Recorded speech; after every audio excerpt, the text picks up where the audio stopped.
Hi, my name is Becky. Welcome to my week 3 learning portfolio entry. Today I will be attempting to create my own follow the thing analysis of 2 pairs of jeans, one from Shein and one from Frank & Oak.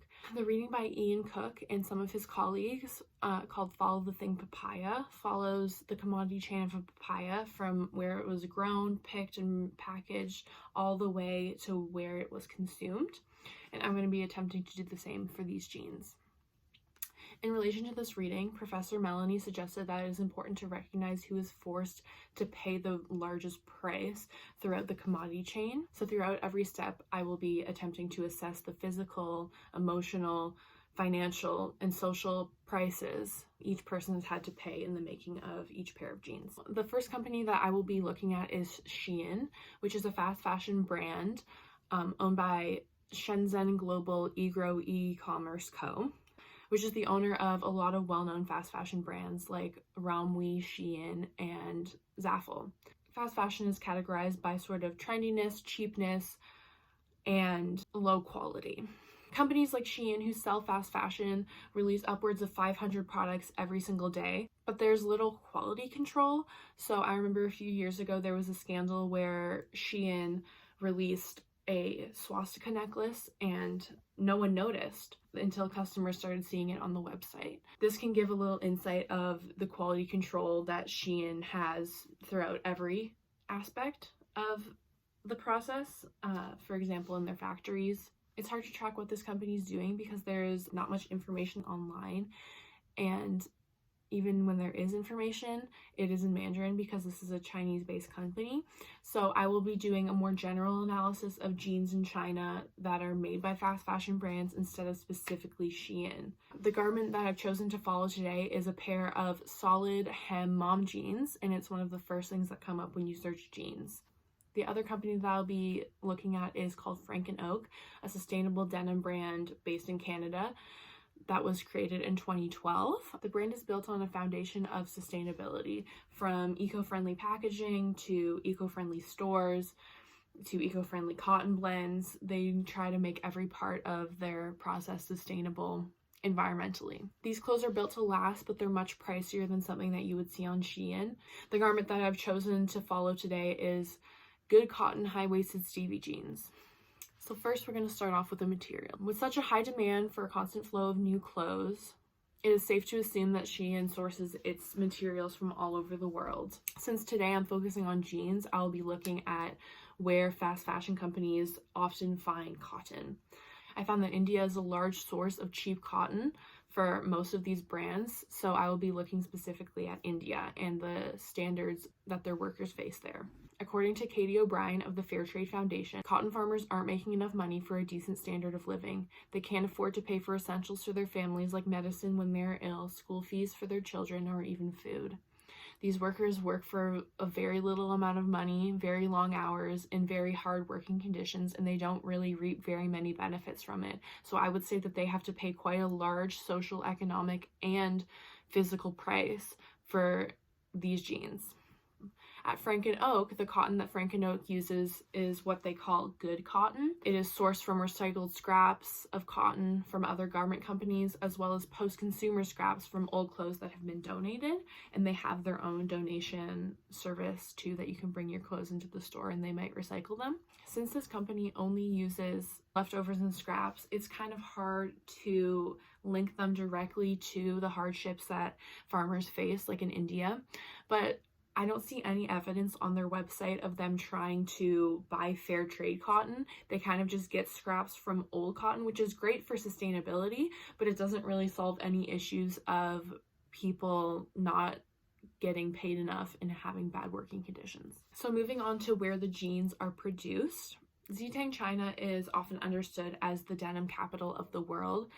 Even though I can't specifically connect these Shein jeans to this place in China, 1 in 3 pairs of jeans sold worldwide is made there. So it's safe to assume that even if not these particular jeans are being made in this area, that Shein is selling stuff that is made in this area. The area of the city where the factories are based is called Environmental Industrial Park. An article revealing the environmental working conditions in this area says, "There's clearly nothing environmental about this environmental industrial park. Its main roads are noisy with the roar of boilers, the area stinks of sulfur, and ditches are full of dark blue water. Trees along the roads have strips of blue cloth hanging from them. The dust in the roads is light blue. The water in all the streams in the area, apart from one, is black and stinking, and the White River is the worst. The slow-flowing water is black as Chinese ink." The working conditions in these factories is no better. Aside from the health issues that come along with all this pollution, there's also low wages, long working hours, and not very many safety measures put in place to protect the workers. In order for Shein to supply its heavy demand, there needs to be a lot of workers doing a lot of work for very little money. Like with the cotton that Shein uses, it is very safe to assume that the garment workers who are making the jeans are also paying a large price for these jeans. Frank & Oak sources its labor in Canada, Portugal, Dubai, Bangladesh, and India.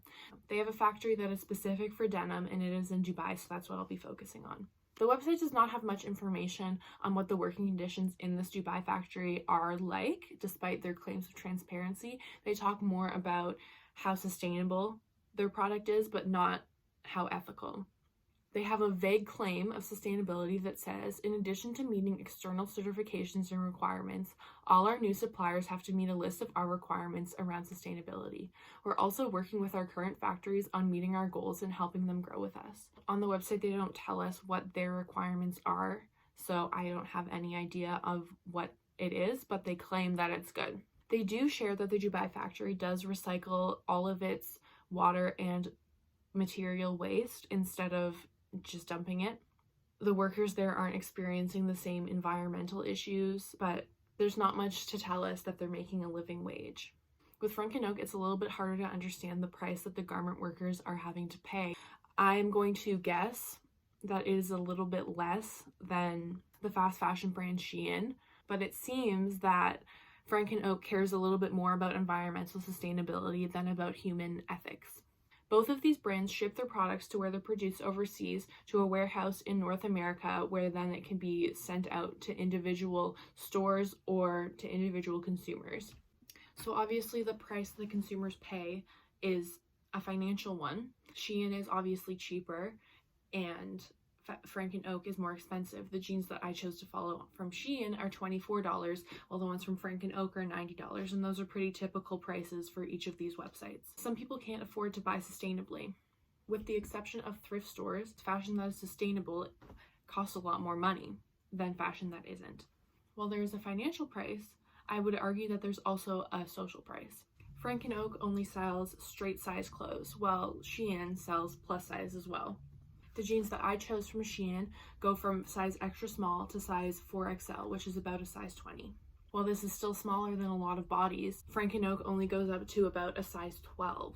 I know I definitely couldn't fit in Frank & Oak clothes. A lot of fast fashion brands sell bigger clothes, while sustainable brands don't. What are bigger people supposed to do if they want to buy ethically? There's a lot of pressure that is put on the consumer to not buy fast fashion and only buy ethical fashion, but it also needs to be considered that some people that's not an option. If you can't afford to buy sustainable clothes or you can't fit into them, you don't really have any other choice than buying fast fashion. I think it should be less of the responsibility of the consumer to make sure that every step in the process of the commodity chain is fair. It should be more of the responsibility of governments and regulations. Obviously, in every step of both sustainable and unsustainable fashion, there are some issues. So there needs to be a new approach to fashion. I'm not quite sure what that is yet, but I know that I'm not happy with either of these options. Thank you for watching my video. I hope you enjoyed, and I hope it made you think a little bit about different kinds of clothes that you wear. My research definitely made me think a little bit more about the clothes that I'm wearing. The shirt I'm wearing right now is from Shein, so